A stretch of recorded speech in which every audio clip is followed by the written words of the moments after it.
Olá a todos que nos assistem, sejam muito bem-vindos a mais um programa TV Câmara. E olha, nessa segunda-feira, o presidente da Câmara Municipal, o vereador Alexandre Cruz, recebeu em seu gabinete autoridades portuguesas, entre elas o cônsul e também o embaixador de Portugal no Rio de Janeiro, Jaime Leitão. O vereador aproveitou o quadro A Palavra do Presidente para fazer o seu agradecimento.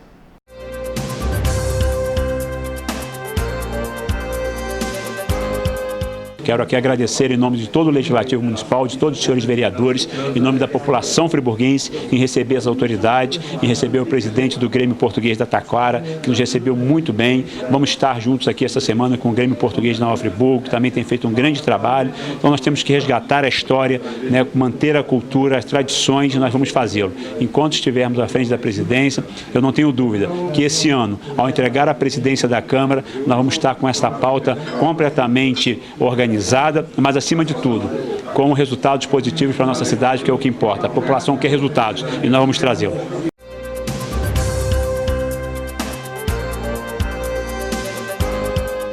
E a visita à Casa Legislativa faz parte das comemorações dos 150 anos da fundação da Sociedade Musical Beneficente Campesina Friburguense. Confira como foi a matéria.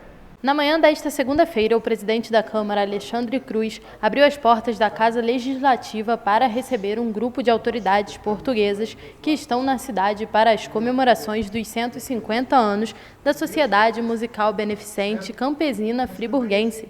De acordo com o presidente, esse é um intercâmbio muito importante. Muito importante todo esse intercâmbio que tem acontecido com Nova Friburgo, tanto por parte da Suíça, né, também como de Portugal. Recentemente, há 3 anos, isso começou a reflorescer na cidade.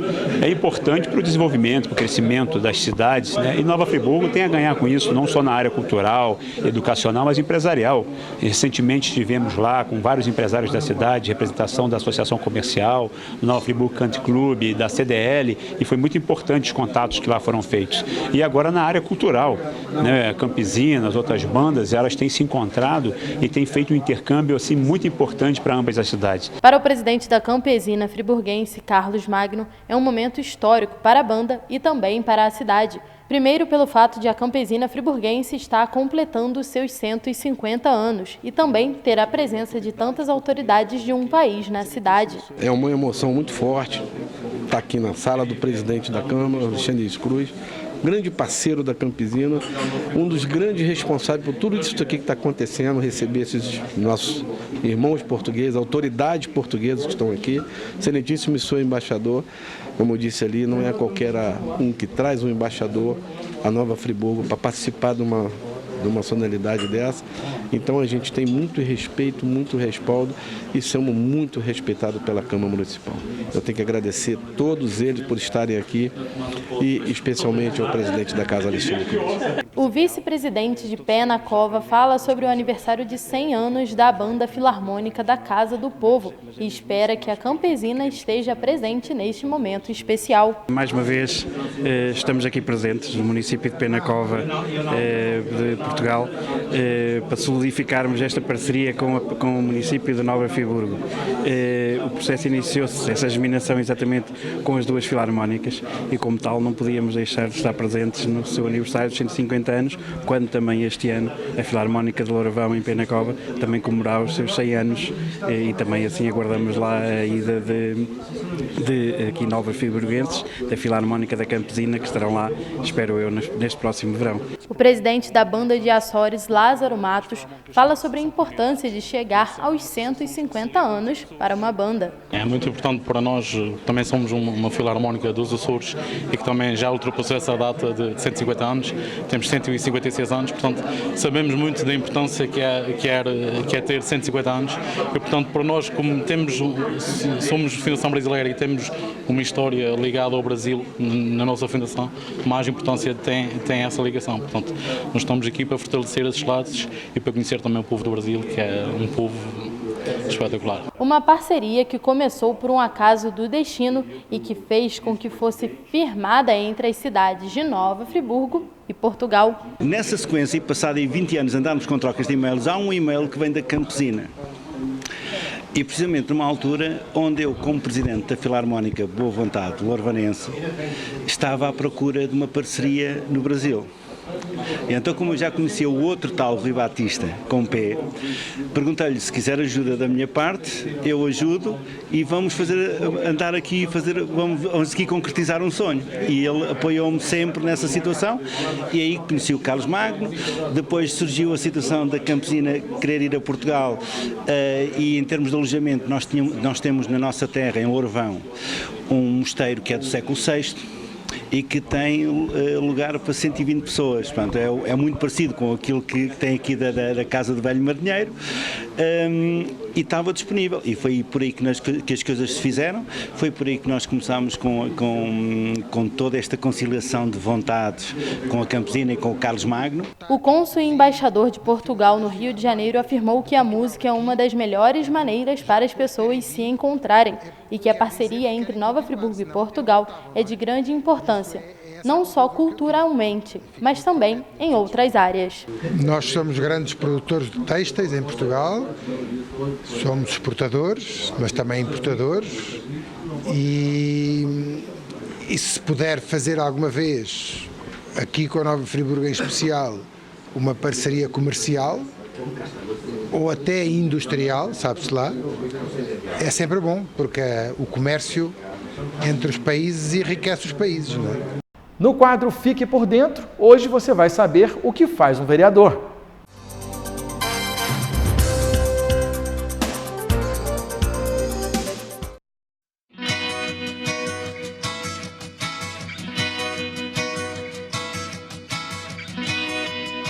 Mas aí você se pergunta, o que é que faz um vereador? Bom, em primeiro lugar, os vereadores elaboram, discutem e votam as leis que são de interesse da cidade. Precisa mudar alguma coisa no sistema de ônibus? Criar uma nova praça? Talvez escolher para onde vai tudo quanto é imposto municipal? Isso é com eles. Em toda a Câmara, é claro, tem aqueles que são a favor do prefeito e aqueles que fazem oposição a ele. E apesar de ter muita disputa política envolvida, os acordos têm que ser feitos para chegar às decisões, já que são os votos da maioria que contam. Isso acontece quando são apresentados os projetos, emendas e as resoluções também. Os projetos têm que passar por comissões, como a de Constituição e Justiça e a de Finanças, e só depois ir para a votação no plenário. E mesmo depois que eles são aprovados, eles ainda precisam passar pelo prefeito, que vai vetar ou levar essas ideias adiante. E depois que um projeto é aprovado, ele é publicado no Diário Oficial da cidade e vira lei. Quando ele é vetado, mesmo que parcialmente, o projeto volta a ser discutido pelos vereadores, que aí decidem se aceitam ou não a decisão do prefeito. Lembrando que não são apenas os vereadores e o prefeito que podem apresentar projetos de lei, viu? Os eleitores também podem, mas primeiro eles precisam coletar as assinaturas de pelo menos 5% do eleitorado da cidade. Além das votações, os vereadores também precisam ficar de olho o tempo inteiro no que o prefeito está fazendo, fiscalizando se os compromissos assumidos estão sendo de fato cumpridos. Se o dinheiro que chega dos impostos da cidade e dos governos federal e estadual está sendo investido da maneira correta. Isso porque, no final, são eles que vão julgar as contas públicas da cidade. Esse julgamento acontece todo ano com a ajuda do Tribunal de Contas. Essas contas só são rejeitadas se 2/3 dos vereadores concordarem com isso. Os vereadores também precisam checar se o prefeito e outros funcionários públicos, incluindo eles mesmos, desrespeitaram alguma regra ou lei. Mas aí você pode se perguntar, como é que eu vou saber o que eles estão fazendo? Os eleitores podem ir às sessões ou até mesmo conversar com os vereadores em seus gabinetes. Vale também telefonar, mandar e-mail, seguir no Twitter e, é claro, acompanhar pelo Facebook. E se por acaso você vê alguma coisa errada, denunciar ao Ministério Público.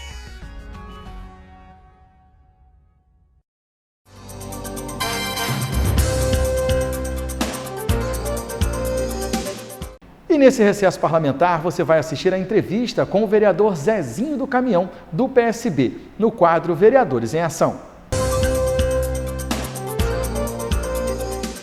Eu recebo hoje com imenso prazer, aqui nos estúdios da TV Câmara, o vereador Zezinho do Caminhão, do PSB. Vereador Zezinho, seja muito bem-vindo.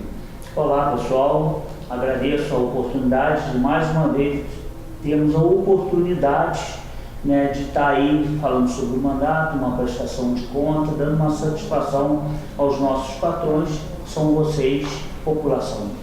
Vereador, o senhor sempre faz bastante questão de frisar isso mesmo, né? Essa questão do funcionário público, do político em geral, que ele é funcionário da população. O senhor destacou ontem na tribuna, costumeiramente o senhor faz isso.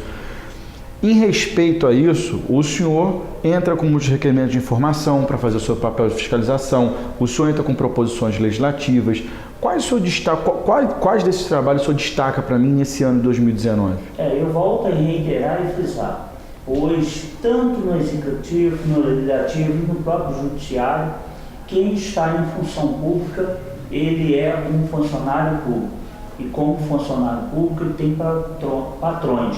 E seus patrões é a população que paga os impostos, paga inclusive às vezes altíssimo salário em sacrifício, inclusive de uma carga tributária muito pesada. Eu tenho apresentado vários projetos, mas um que eu tenho chamado a atenção, inclusive, eu fui procurado pela Câmara Municipal de Curitiba, que me solicitou se eu poderia encaminhar um projeto que eu apresentei aqui, que foi aquela questão das motos, que tem os seus canos de descarga alterados, ou ele está sem um miolo, ou ele está sem um silencioso. Posso interromper o senhor só? Desde já quero fazer meu agradecimento pessoal a esse projeto, que realmente a gente reparou uma ação efetiva. Na época o senhor procurou o ex-comandante Castelano e houve uma fiscalização efetiva em cima disso. Desculpe interromper. Não, a sua contribuição é muito importante.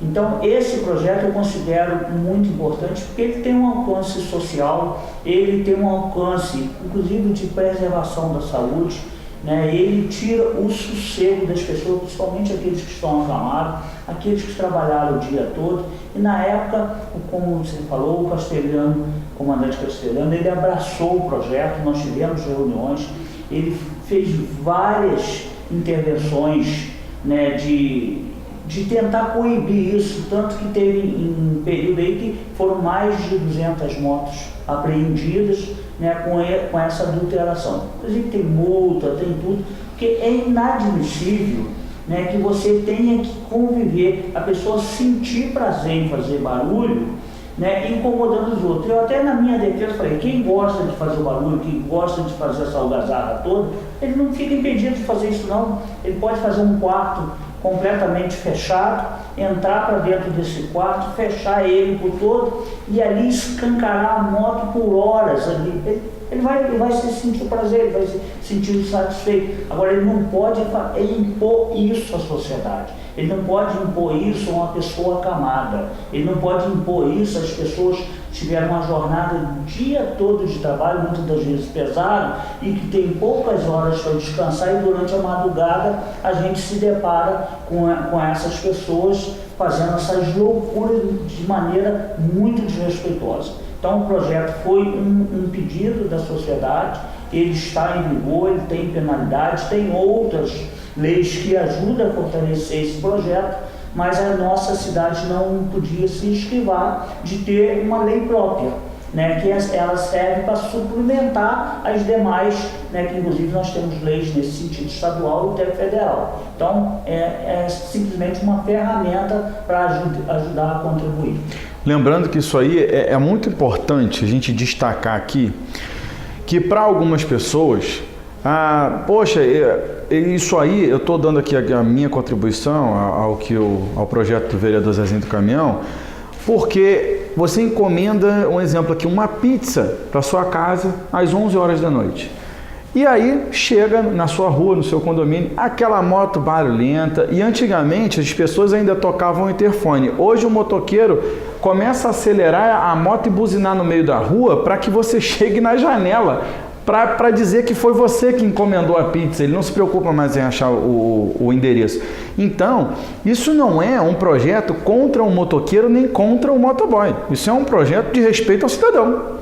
Simples assim, é um projeto de respeito ao cidadão. Até porque isso é para ajudar até as pessoas, tá? Quando vocês comprarem uma moto original, o vereador pode me cortar se eu estiver errado, quando vocês comprarem uma moto com o cano original, que ele vem nas determinações ali do Imetro, tudo dentro das normas, não gaste seu dinheiro colocando nada adaptado, é só usar do jeito que veio de fábrica, não é, vereador? Exatamente, eu ando de moto o dia todo, eu adquiri uma moto, então eu mantenho o cano original. E inclusive esse motociclista que faz essa adulteração, ele não deveria nem jamais pensar em ficar contra a lei, que a gente só está beneficiando as pessoas que estão acamadas, que se sentem incomodadas, a gente está beneficiando ele próprio, porque ele não percebe que ele o dia todo com aquele barulho, desculpa o termo, infernal aos seus ouvidos, ela terá consequências. Ele terá problema de audição no futuro. Tanto é que em fábricas que tem muito barulho, as pessoas têm aquela proteção de ouvido, mesmo assim ainda tem reflexo na sua aposentadoria de ter problema de surdez.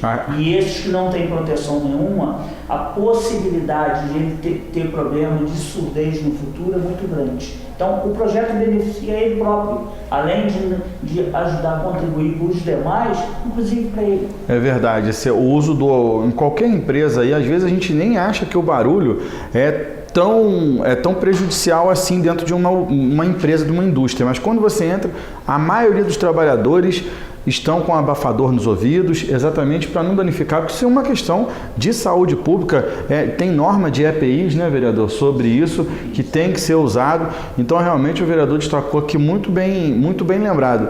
Além da saúde dos outros, também para a sua saúde, você que é motociclista, você que é motoboy, que trabalha mais tempo, né, que usa mais tempo a motocicleta como meio de trabalho, fica aí o recado para vocês, bacana vocês aderirem ao projeto do vereador Zezinho do Caminhão. Entende? E para essa lei funcionar, não adianta só eu apresentar, a população precisa abraçar a lei. Então ela já tem um caminho, ela pediu uma pizza, pediu qualquer coisa que tenha que usar o motoboy. Chegou com aquela moto, com um cano escancarado, né, fora dos parâmetros legais, não aceite, procure outro. Ela pode fazer essa lei ser eficiente, porque senão fica como muitas das leis, ela fica no papel. Então a parte mais interessada, que é a sociedade, eu não fiz uma lei exclusivamente para mim, ou por Denis, eu fiz uma lei para a sociedade, ela precisa se juntar à lei, e fortalecê-la, e isso é um caminho. Olha que coisa bacana, o cidadão, nesse caso, além de ser um fiscalizador, ele também pode punir, simples assim. Não, eu não quero receber mais esse produto, eu vou ligar para a pizzaria e vou dizer que se me mandar um motoboy que não use esse tipo de cano de descarga, eu recebo a pizza e estou aqui com cartão para pagar. Agora, com esse cartão barulhento, a pizza vai voltar. Aí, consequentemente, o motoboy não quer perder o emprego, vai acabar se adequando à norma, não é, vereador? Com certeza. É isso aí, olha que bacana, uma ferramenta interessante na mão do cidadão. Poucas vezes eu vi projeto de lei que pudesse ser usado dessa forma, que o cidadão visse a questão de ele poder fazer alguma coisa efetivamente para que aquilo se torne uma realidade. Vereador, a gente está falando de moto, aqui eu vou mudar de assunto, vamos falar de carro. O senhor não usa o carro oficial da Câmara de Vereadores? Exatamente. Por que não uso? Eu tenho o direito como qualquer parlamentar dessa casa. Mas há uma discordância da maneira que funcionam os carros aqui. Por exemplo, nós temos uma resolução que o nosso carro tem que ter o brasão. Quer dizer, como que a nossa casa, uma casa de leis, uma casa que tem que legislar, ou seja, ela tem que apresentar leis, ela tem que ser fiscalizadora da lei e ela não cumpre a própria lei que aprovou. Então, os carros da Câmara hoje, eles trafegando aqui na cidade, é um carro comum, ninguém identifica que é um carro, né, oficial. Quer dizer, esses carros têm que ter uma identificação, até porque a população saber que quem está ali naquele carro é um funcionário dela. Ela precisa saber o que aquele funcionário está fazendo naquele momento ali, se realmente ele está numa função pública, né, se ele está ali atendendo o interesse da coletividade da nossa cidade.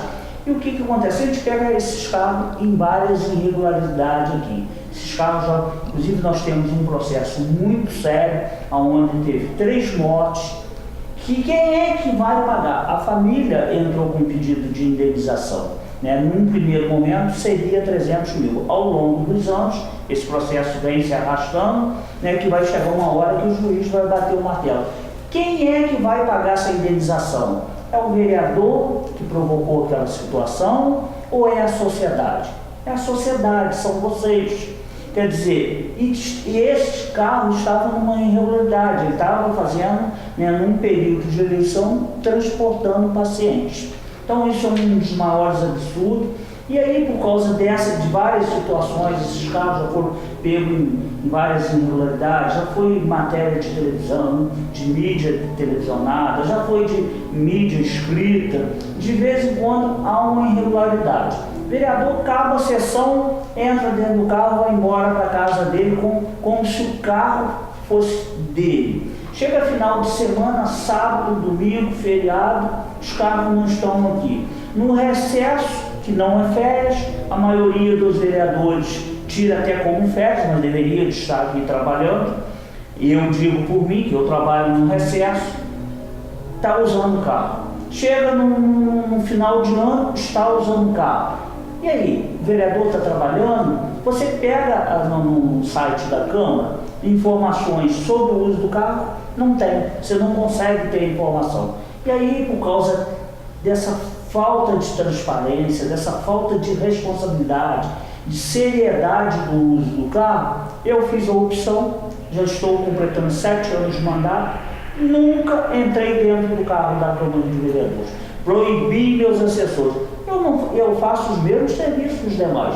Já fiz vários deslocamentos para outras cidades, em função pública, ao Rio de Janeiro, na Aleste, fui em vários seminários, reuniões, tudo custeado do meu bolso, inclusive quando eu levo meus assessores. Só para vocês terem uma ideia, cada vereador pode gastar 200 litros mês, que dão em torno de R$900 para você, população, pagar. No ano dá R$10.800. Quem que banca isso? Banca a sociedade, que fica aí sofrendo nos pontos de ônibus, um transporte público, né, horroroso, insignificante, que não atende às nossas demandas. Então, como que eu me sinto confortável, tá, usando um carro oficial, pago por essas pessoas e deparando com colegas fazendo mau uso? Porque o colega, tá, que pega o carro e termina uma sessão e ele faz um deslocamento para a casa dele com esse carro, ele não está fazendo o uso correto. O vereador que sábado e domingo, que ele não está trabalhando, que ele não tem nenhuma prestação de conta no site da Câmara, ele não está usando o carro de maneira correta. O vereador que é pego em irregularidade, né, e aí não faz uma justificativa, não assume a responsabilidade, deixa cair na conta de todos os vereadores, inclusive minha, que nunca usei o carro, ele não é uma pessoa correta. Então, por essa situação, eu não uso o carro da Câmara de Vereadores. Tentei fazer uma regulamentação que servia para todos aqui, inclusive para mim, para eu me sentir mais confortável. Eu consegui aprovar essa regulação, no mandato passado ele foi rejeitado. Eu não consegui aprovar no plenário. E dessa vez nem levar o plenário eu consegui.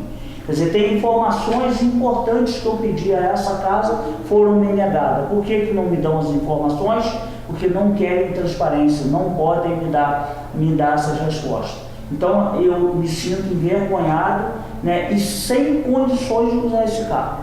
Porque eu tenho que respeitar o dinheiro público, o sacrifício dessa população, essa mesma população que está numa fila gigantesca de falta de vaga de creche, essa população que tem escola caindo na cabeça dela, essa população que precisa de fazer uma cirurgia de hérnia, de vesícula, não consegue fazer, essa população que precisa de hoje um hemograma, a coisa mais simples do mundo, não consegue fazer, são elas que bancam isso tudo aqui. E só para você ter uma ideia, Denis, não é só o carro oficial. As diárias aqui, nessas viagens que eu fiz, eu nunca pedi uma diária. Em 2017, só diárias aqui, né, que são as diárias de alimentação dos vereadores, R$10.960. 2018, R$10.020. 2019 até agora, R$6.290. São diárias que os vereadores gastam aqui. Como que se justifica todas essas diárias? São viagens que os vereadores fazem. Aí vem junto com essas diárias. Passagens aéreas. 2017, 6.707. 2018, 6.888. 2019, 2.099.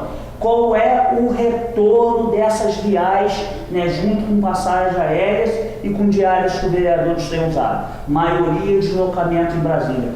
Tanto o vereador vai fazer em Brasília. Vou atrás de recursos, vou atrás de emendas.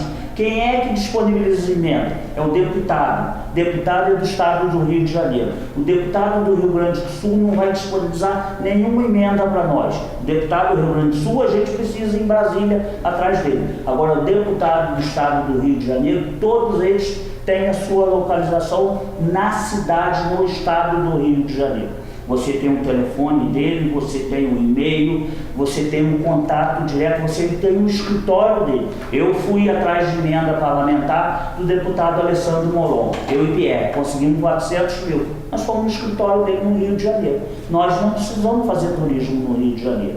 E o que a gente percebe é que vários companheiros faz turismo no Rio de Janeiro. Vários companheiros saem daqui com dinheiro da população para ter o seu nome mencionado no plenário do Congresso Nacional. Qual é o benefício para a nossa população?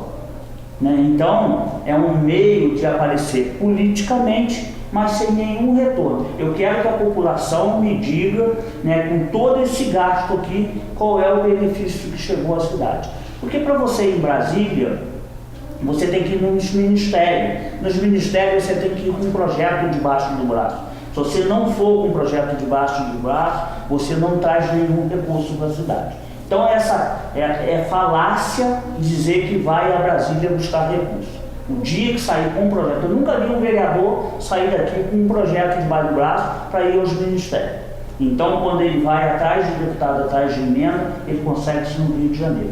Por isso, né, eu junto toda essa questão do carro oficial, com diária, né, com as passagens aéreas, e eu não faço uso. O dia que tiver uma transparência, uma seriedade, uma responsabilidade com esses recursos, vocês vão me ver usando.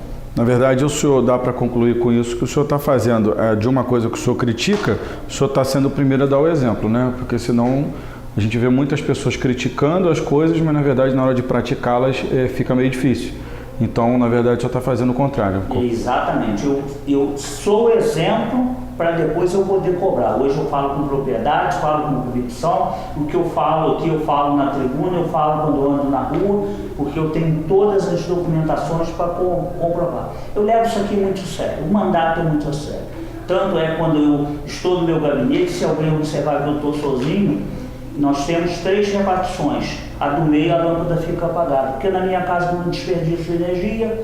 Se eu passo, vou no banheiro, vou em algum... Isso não é ser pão duro, né? Se eu passo, vou no banheiro e vejo ali a torneira pingando, se eu tiver um jeito de apertar, eu vou ali e aperto para não desperdiçar. A mesma coisa que eu faço na minha casa. Então, aqui eu tenho que fazer mais ainda, porque são pessoas que às vezes não têm isso aqui que estão bancando. Então, a gente tem que ter essa responsabilidade, essa seriedade, levar isso aqui muito a sério, porque isso aqui se chama dinheiro público, esse sacrifício de uma população. E eu tenho muito respeito à confiança que foi me dada. É dessa forma que eu levo o mandato. O senhor está falando sobre dinheiro público, vamos falar agora sobre a questão da tarifa de ônibus. A tarifa de ônibus, o ajuste de tarifa, o fundo tarifário, e o senhor fez um decreto legislativo para para derrubar o decreto do Executivo, não foi isso? Isso foi, apresentamos eu e o vereador Massinho, né, porque isso é uma das maiores aberrações jurídicas que está acontecendo na nossa cidade. A nossa cidade virou uma cidade sem lei, cada um faz o que bem entende aqui. Essa questão desse reajuste, o prefeito teve 2 oportunidades de dar o reajuste quando o contrato estava em vigor. Ele, para fazer média com a população, para poder ficar bem, durante o contrato em vigor ele não deu reajuste, dizendo que a empresa não merecia o reajuste pelo desserviço, pelo serviço ruim na cidade. Tá, o serviço não melhorou nada, o serviço continua cada dia pior. O prefeito, pressionado pela empresa, e aí ele cometeu as irregularidades. Você vê, já há mais de um ano, já estamos caminhando quase para 2 anos sem contrato. Hoje a empresa presta serviço de forma clandestina na cidade, porque se ela não tem contrato, não houve licitação, ela hoje é uma empresa clandestina na cidade. Então, pressionado pelos proprietários e o diretor, vai me dar um reajuste, né, da passagem 4,40, tá, gente? A passagem não é 4,20, né? 4,20 é o que sai do seu bolso, mais 20 centavos que sai no subsídio, né, com 300 mil, que inclusive ele tira do exame, ele tira da possibilidade de reformar uma escola, ele tira de uma cirurgia, né, ele tira de melhoria das vias, para poder depositar esse dinheiro direto numa conta particular da igreja. Então a passagem aí, somando isso, a passagem é 4,40. Quer dizer, como que se permite tamanha irregularidade? O contrato é improrrogável. Fizeram um aditivo no contrato que jamais poderia ter sido feito. E aí o nosso Poder Judiciário, a passo de tartaruga, daí não resolveu essa situação. Apesar da promotora da primeira tutela já ter dito que a irregularidade é gravíssima, que dá improbidade administrativa, que jamais poderia estar passando esse subsídio. Inclusive ela pede para parar o subsídio e para que retorne o dinheiro aos cofres públicos daquilo que foi repassado. Até porque o subsídio, ele não é para aumentar o valor da passagem, ao contrário, o subsídio, né, ele teria que abaixar o valor. Aqui fez o contrário, aumentou o valor. Então nós apresentamos um decreto legislativo, que nós já apresentamos em outra situação onde o prefeito cometeu uma irregularidade, através do decreto nós fomos lá e cancelamos. E esse aí é mais do que condigno da gente acabar com essa aberração que o prefeito fez. Infelizmente, o diretor e os proprietários da empresa pressionou os vereadores, mandou em torno de quase 150 funcionários, que inclusive eu e o vereador Marcinho fomos duramente atacados, xingados, ofendidos, humilhados, chamados para briga, né? E aí os vereadores reclamaram. Tanto é que o decreto está aqui, caminhando a passo de tartaruga, enrolando o usuário do transporte, e a Câmara hoje não tem uma posição firme em relação a isso. Nós poderíamos ter resolvido isso de forma legal, ficado do lado da população, do lado da lei, dentro da legalidade.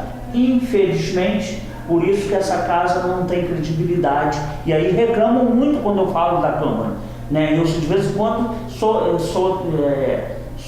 enquadrado aqui que vereador que não defende o espaço onde ele está. Como que eu vou defender? Eu defendo o meu mandato, eu defendo alguns mandatos aqui dentro. Agora, como que eu vou defender uma instituição que ela não consegue fazer o mínimo das suas atribuições?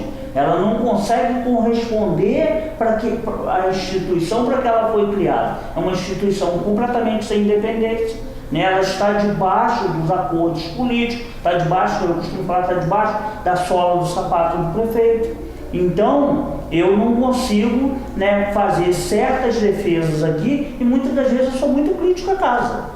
E ele não tem problema de nenhum enfrentamento com os pares, né, que discordam de mim. Eu quero ver me chamar de mentiroso. Eu chego com toda a documentação para comprovar o que eu estou falando. Então, infelizmente, lamentavelmente, a população está à mercê do desserviço, né, do transporte público. O judiciário até agora não teve uma posição firme, não defendeu a lei ainda. Nós estamos na expectativa, na esperança de acontecer alguma coisa. Esse imbróglio vem se arrastando e a empresa continua atuando, inclusive dando calote ao município, porque ela não paga outorga, ela não paga ISS, ela dá calote que compromete as finanças do município, porque a outorga e o ISS, aonde que esse dinheiro entra? Ele entra na fonte 0001. Qual é o destino desses recursos? É para exames, é para cirurgia, é para abastecimento do Raul Sertão, é para pagamento de funcionário, é para melhoria das escolas, é para melhoria da cidade. Então, quando ela dá esse calote, ela dá esse golpe no município, né, a gente vê as consequências. Agora a gente não consegue nenhum exame de hemograma. Por que não consegue? Porque o município não tem dinheiro para fazer os convênios com os laboratórios e com as clínicas. Vereador, falando em saúde, o senhor levantou uma questão muito séria sobre a questão da alimentação no Hospital Municipal Raul Sertão, que acabou sendo objeto de uma CPI, né? E uma CPI que foi muito trabalhosa, uma CPI muito trabalhosa, muitos documentos a serem estudados e tudo isso embasado numa pesquisa muito séria que o senhor já vinha fazendo antes, um acompanhamento, né? E o que aconteceu dentro dessa CPI e como foi o desdobramento de todo esse trabalho? A CPI foi um procedimento muito sério, ela se originou devido a uma quantidade enorme de contratos emergenciais. O município já ultrapassou mais de 20 contratos emergenciais. Em que você se ampara para poder fazer contratos emergenciais de uma cidade? Se você tiver um estado de calamidade, né? Aí se justifica, né? Você não dá para seguir a lei, né, correta, porque a lei que diz que você tem que fazer a licitação é a 8.666 de 93, que é a lei de licitações. Isso é para o país inteiro, né? E o que o município faz? Ele sai pela tangente, ele quer beneficiar alguém, e aí o que acontece? Sai fazendo contratos emergenciais. O maior exemplo saiu esse da alimentação, que é com a empresa Global. A empresa Global, ela nunca prestou esse serviço.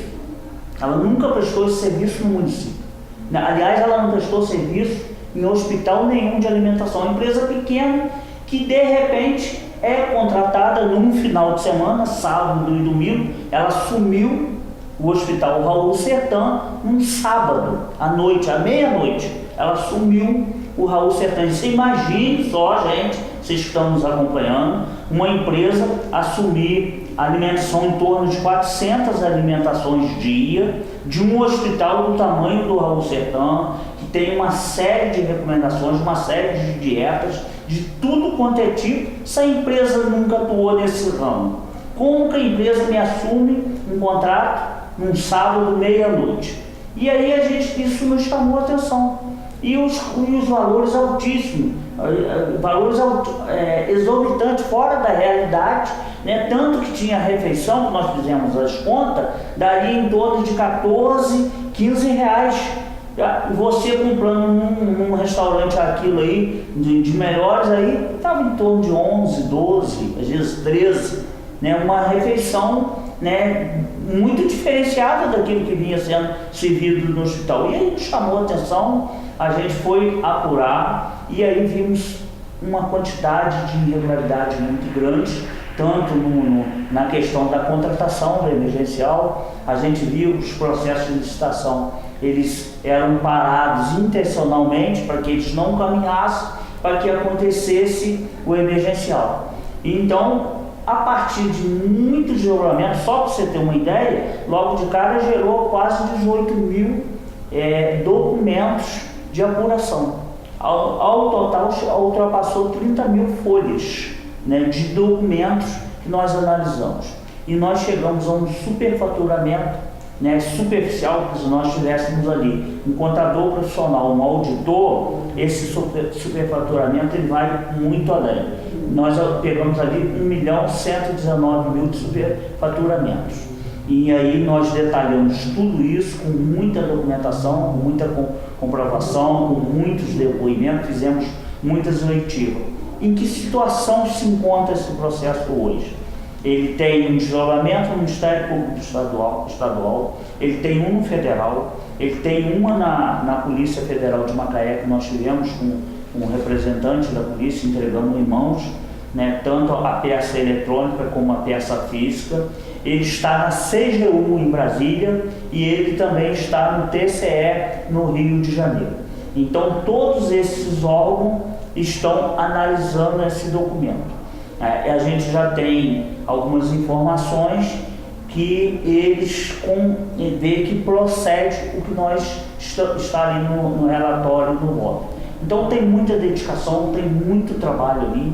Eu tive praticamente que parar o mandato, eu e o vereador Johnny Marques, o vereador Johnny foi o presidente, eu fui o relator.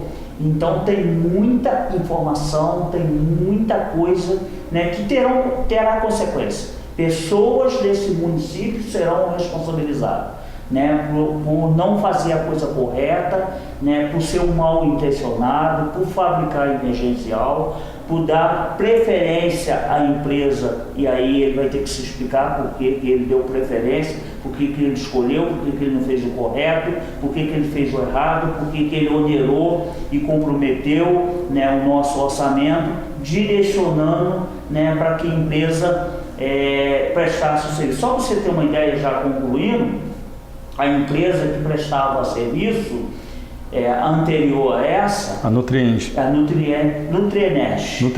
desculpa. Nutrienege, ela só tomou conhecimento que ela teria que sair à meia-noite no sábado de manhã e saiu com a dívida de mais de 3 milhões. E já a empresa Global, ela recebia, o contrato dela era de 30 pagamento, após 30 dias emitia nota, a cada 15 dias ela emitia nota. Então você via que tinha uma diferença de tratamento. Procure saber se essa empresa algum dia levou algum tipo de calote, se ela deixou de receber algum dinheiro.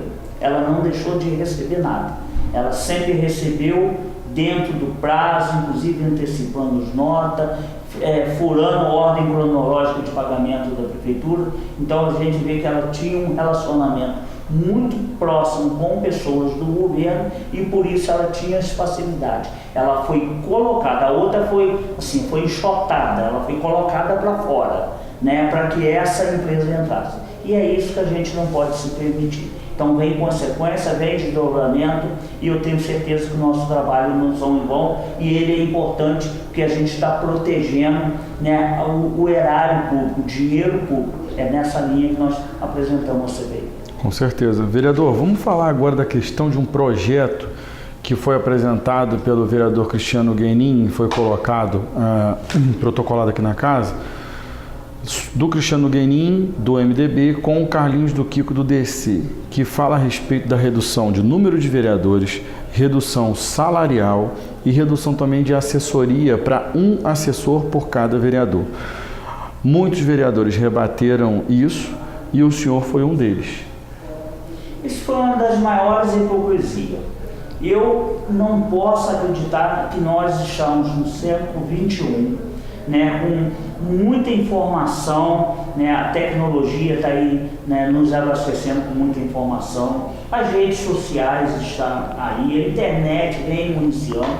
Eu não posso acreditar, Deus, que ainda tem alguém da nossa sociedade que caia numa arapuca, numa armadilha dessa. Isso é coisa de profissional político.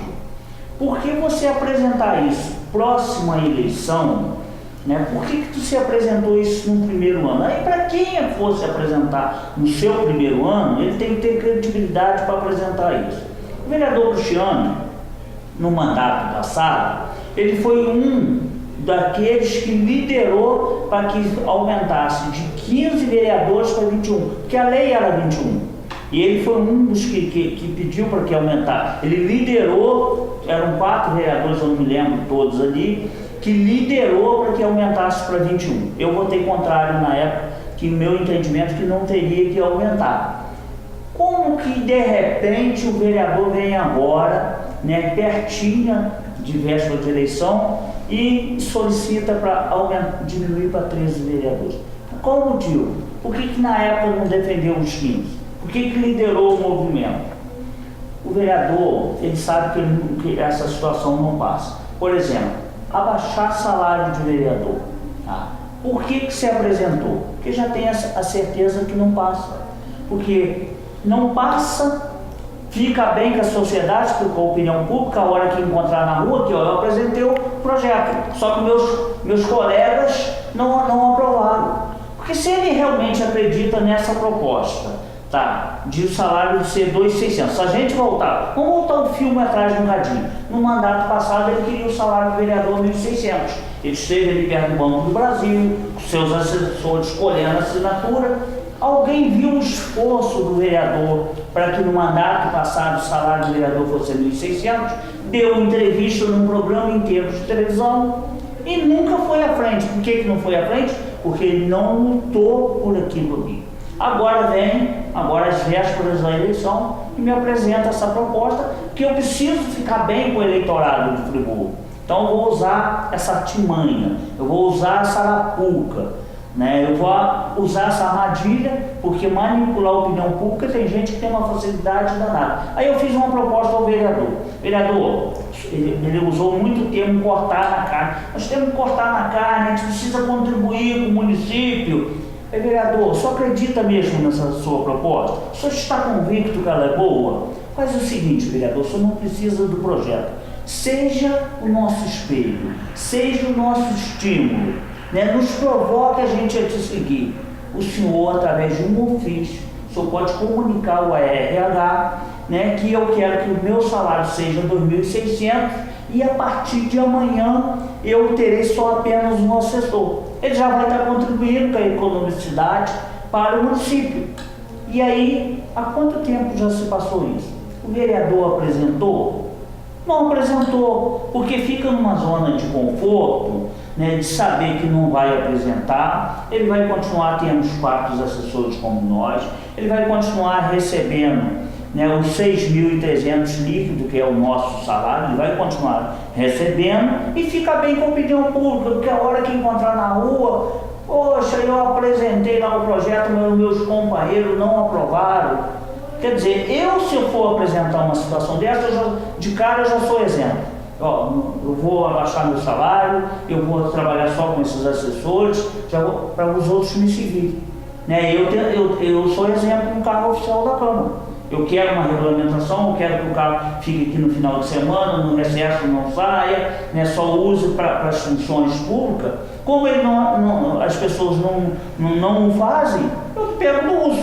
Eu sou um grande exemplo. Então, eu fiz a proposta ao vereador, até hoje está lá no esquecimento, não vai apresentar nada e eu espero, né, que o eleitorado friburguense, né, se proteja, não caia nessas lábias, porque senão a gente fica muito difícil para nós que estamos aqui lutando, combatendo as coisas erradas. Como que o vereador que está cheio de nomeação na prefeitura está pensando em economicidade?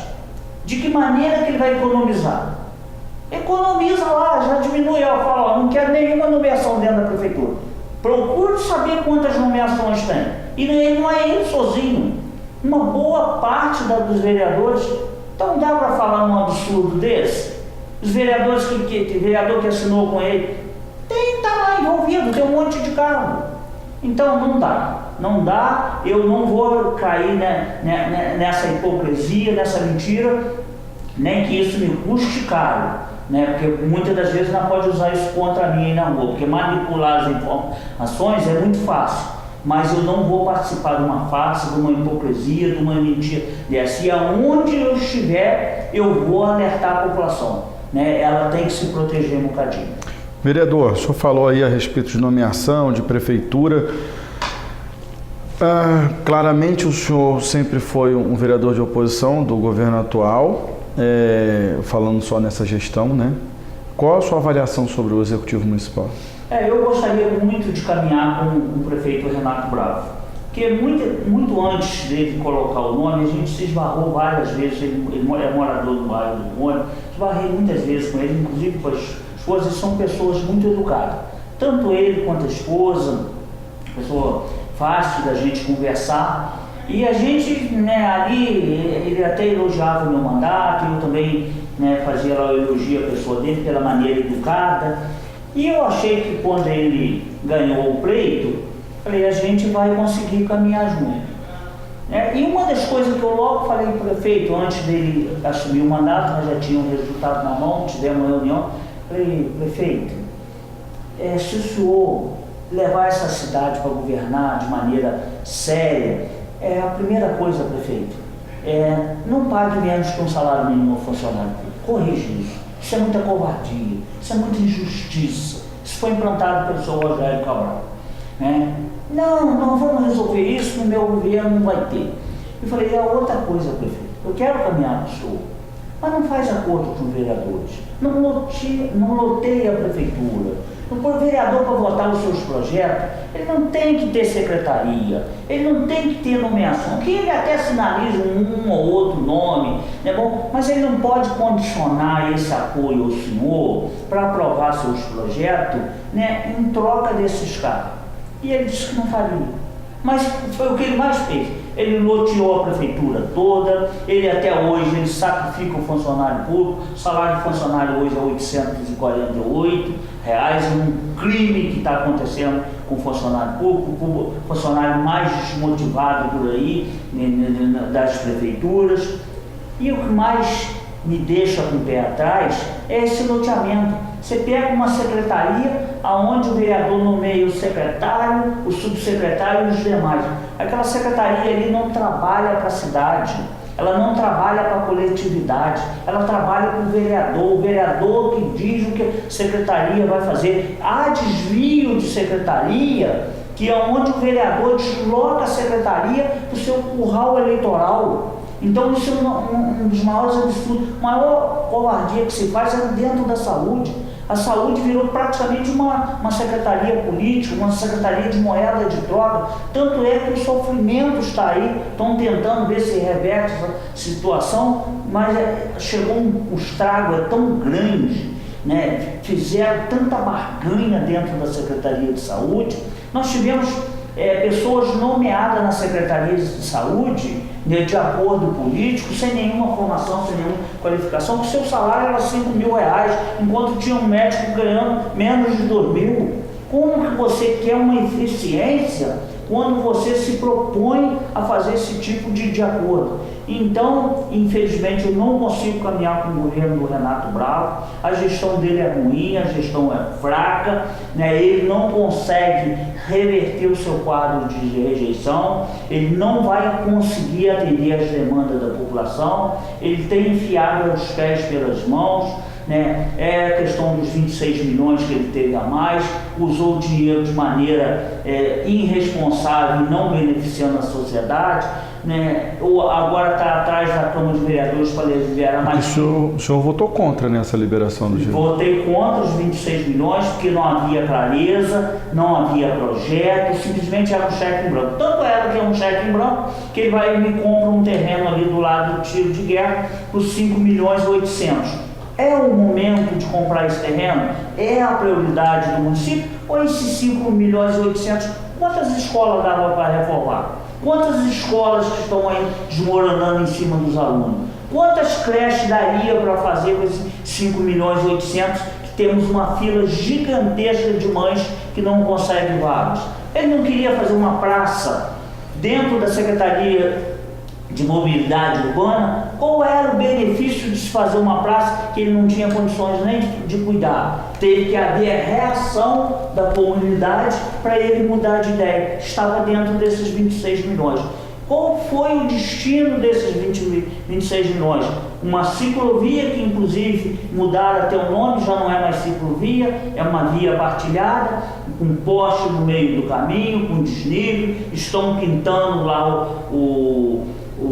a base, quer dizer, uma enganação, dinheiro desperdiçado, não contempla as pessoas que andam de bicicleta. Então foi um cheque em branco, um dinheiro que foi mal usado, né? A gente não sabe nem o destino final desse dinheiro. Agora está passando um sufoco danado na prefeitura para efetuar os pagamentos dos funcionários, está atrás de 15 milhões para endividar o próximo governo, ele não vai conseguir esse cheque em branco, está dando calote nos funcionários de RPA que trabalharam e foram dispensados, já vai fazer 3 meses e não receberam nada. Quer dizer, eu cheguei ontem a falar que não é nenhum governo abençoado, que faz tudo isso, né, com o ser humano. O que é mais importante no planeta Terra? É as pessoas, o ser humano. Se você massacra essas pessoas, uma hora o funcionário do RPA, outra hora as pessoas que estão defiando dentro da nossa saúde, esse governo não pode ser abençoado. Então, infelizmente,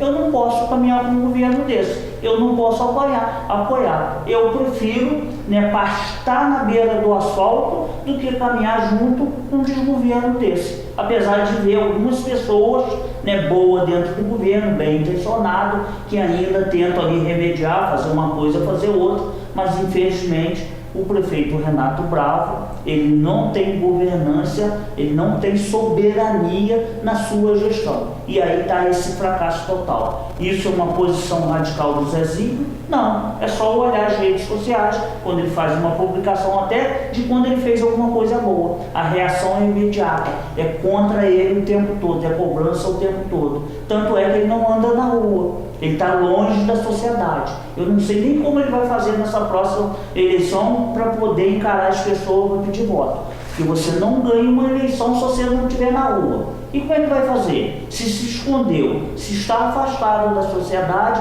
da população, vai sair agora no período de eleição para pedir voto? Então, infelizmente, ele não conta com o meu apoio, pelo contrário, vai continuar, vai contar com o meu combate, né, da maneira que eu sempre fiz de coerente, sem atacá-lo pessoalmente. Eu não ofendo, eu o respeito, eu sei que ele é pai de família, ele é esposo, então eu não ataco ele pessoalmente. Agora, a gestão dele, eu nunca vi uma gestão ruim. Eu acho que, inclusive, nós esgotamos toda a nossa cota de errar em eleição, porque governo pior que esse, nós não vamos conseguir.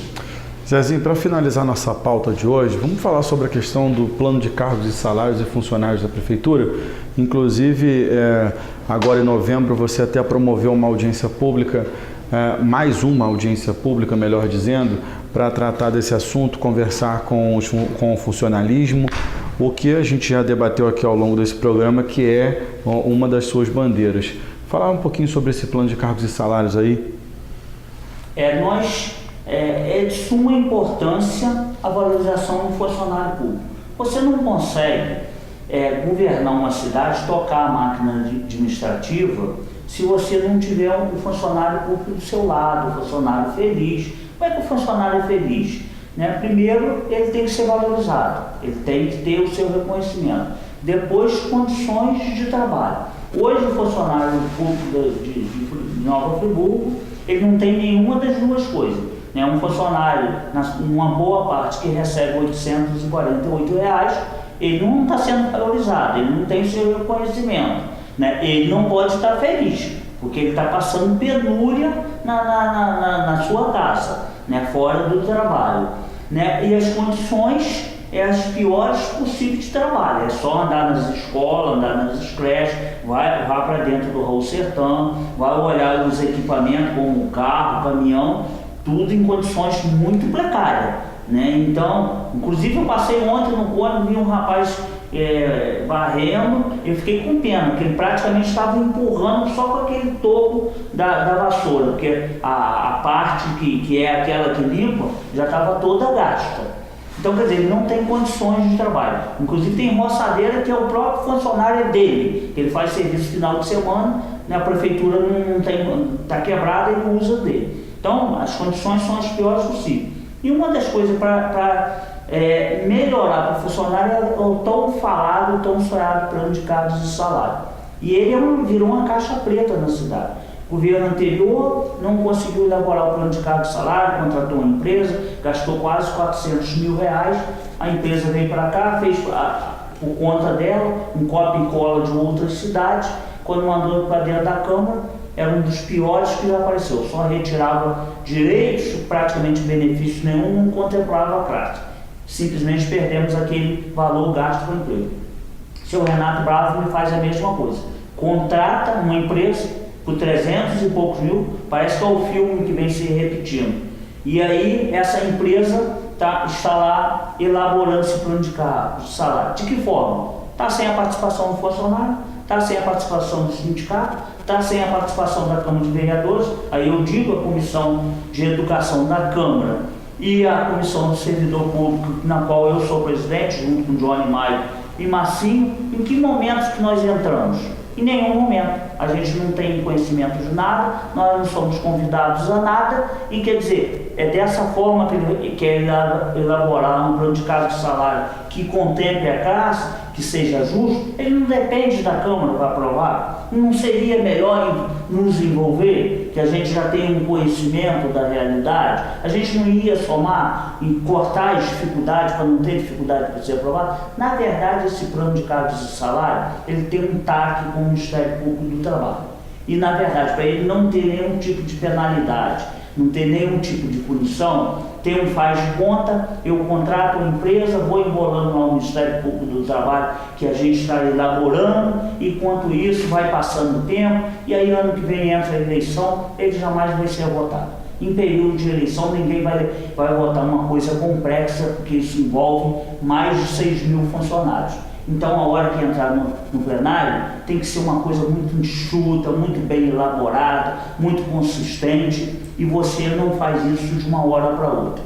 Então, na verdade, na minha opinião e de alguns, estão apenas justificando para o Ministério Público dentro daquele TAC. Então, a gente não tem expectativa, não tem esperança nenhuma que venha uma coisa boa, justa, tanto para funcionário quanto para o município, porque tem que ser bom para os dois lados. Não pode ser bom só para funcionário e ferrar a gestão. Então, daria para fazer, né, o município teria condições de fazer, desde que construísse isso a várias mãos interessadas, principalmente do funcionário. Eles teriam que estar dentro dessa elaboração. Infelizmente, não está. Então, espero, né, que eu queime a língua, né, que venha justamente o contrário do que eu estou falando. Mas pelo histórico do governo que antecedeu, e esse aí é uma continuidade do outro governo, não tem expectativa nenhuma. Zezinho, eu agradeço muito a sua entrevista aqui. Quero dizer que essa câmera aqui é sua para você se despedir do pessoal aí de casa. Eu quero agradecer a vocês, mais uma vez, aqueles que me deram confiança, aqueles, né, que não puderam depositar confiança em mim porque tinha outros compromissos, tinha outros também que seriam confiáveis, mas pagam o meu salário. Eu agradeço essa oportunidade, estou à disposição, o gabinete fica aberto das 9 às 18, né, com assessoria presente o tempo todo. Eu fico nesse horário e muitas das vezes até mais tarde. Estou à disposição para atender, né, a demanda da cidade. Mais uma vez reiterar que eu sou vereador do município, estou vereador do município de Nova Friburgo. Então, quer dizer, eu tenho que representar toda a cidade. Qualquer pessoa que precisar da minha atuação, das minhas intervenções, não tem compromisso nenhum político comigo, mas eu quero corresponder pela confiança, pelo salário que eu recebo como funcionário de vocês. Me coloco sempre à disposição. Mais uma vez, muito obrigado pela oportunidade. Mais um programa TV Câmara vai ficando por aqui. A você aí de casa, o meu muito obrigado pela sua audiência, sua companhia, o seu carinho e até a próxima.